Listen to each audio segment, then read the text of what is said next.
Yesterday we had a plane of 160, we're carrying 160 Palestinians landing at OR Tambo.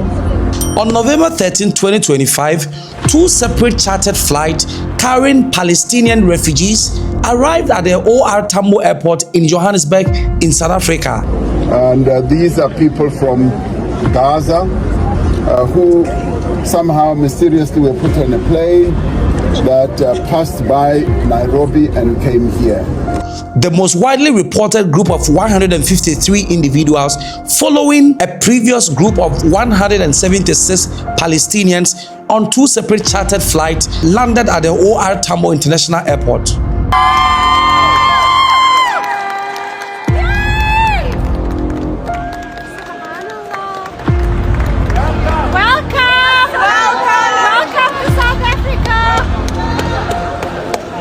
Upon arrival, they were initially denied entry by South Africa's Border Management Authority.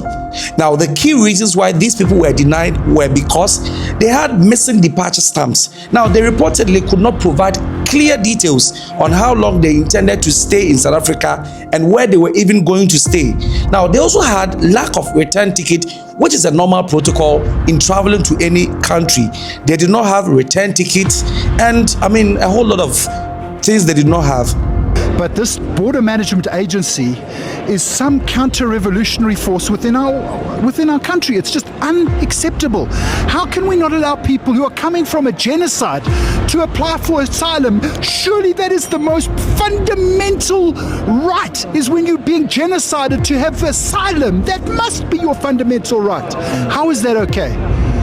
The passengers included families with children, and they were held at the airport for nearly 12 hours at the OR Tambo International Airport, leading to a tense and uncertain situation. This infuriated a number of the Palestinians. The situation was quickly resolved after a high-level intervention driven by humanitarian concerns and South Africa's political stance. Now, one organization in South Africa known as Gift of the Givers, they stepped in, they contacted the government officials and formally offered to take full responsibility of the Palestine group, including providing accommodation, food and other care. Now, President of South Africa, Cyril Ramaphosa, had a conference where he told the people that he has had to temper justice with mercy and allow the people of Palestine into the country, although they have so many breaches. Yesterday we had a plane of 160, we're carrying 160 Palestinians landing at OR Tambo. And these are people from Gaza who somehow mysteriously were put on a plane that passed by Nairobi and came here. And I got to hear about it from my Minister of Home Affairs, wanting to know what do we do now. And I said, we cannot turn them back. Even though they do not have the necessary documents and papers, these are people from a strife-torn, a war-torn country. And out of compassion, out of empathy, we must receive them and be able to deal with the situation that they are facing. And it does seem like they were being, flushed out. We will get the details later, but from a humanitarian point of view, we could not return them from whence they have come, and we had to accept them, and they are now here, and we are going to be processing everything about them and then deciding precisely what needs to be done. Enjoyed this video so far, please do me a huge favour and hit the like button and subscribe. These videos take quite a long time to make, so if you could help me out, I'll love you forever. Thank you all for your support. Now let's get back to this crazy story. Now, this is the penultimate number and it's number 2. At number 2, I present to you Kweku Afrique. Wow! This guy has a thunderous voice. Like, when he speaks, you wanna listen. I've been able to watch a couple of his videos, and I sincerely will tell you that he makes great impression in whatever content he's going to present. Thank you so much, Mr. Kweku. Keep up the good work. Now, ultimately, 130 individuals out of the 153 were processed and granted entry on the standard 90-day visa exemption. 23 had already boarded connecting flights to other destinations. Now, there is something you need to know. Palestinians are technically eligible for 90 days free entry into South Africa. Now, this is subject to meeting all standard immigration requirements, such as having valid travel document and explaining the purpose of the visit. So if you are from Palestinian and you fulfill all of these, you have 90 days visa free to enter into South Africa and stay there for 3 months, right?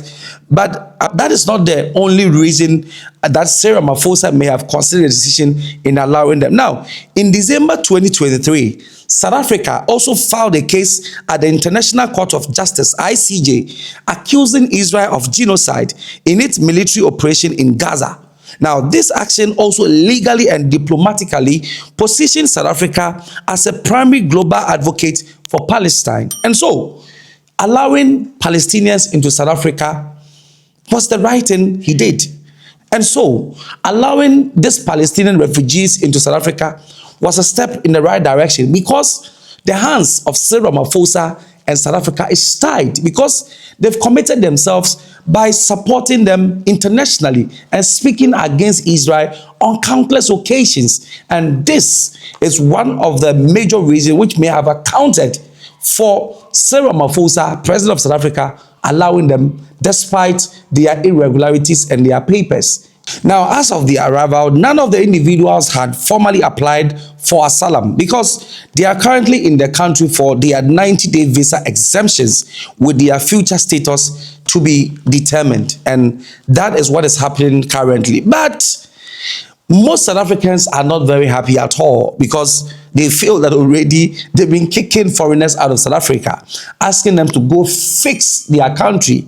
So why is Cyril Ramaphosa in just a week announcing that illegal foreigners cannot be employed, now accepting other people from Palestine? I've already given you the reason why he could not have returned them back to their home countries. It was impossible, because South Africa has been speaking for Palestine for a very long time, accusing Israel back and forth. And so that is one of the reasons. But Operation Dudula had already issued a letter asking President Cyril Ramaphosa and the presidency to consider their decision of accepting these migrants into South Africa. Now let me read their release from Operation Dudula. And it says, Operation Dudula calls for reconsideration of refugee intake from Gaza.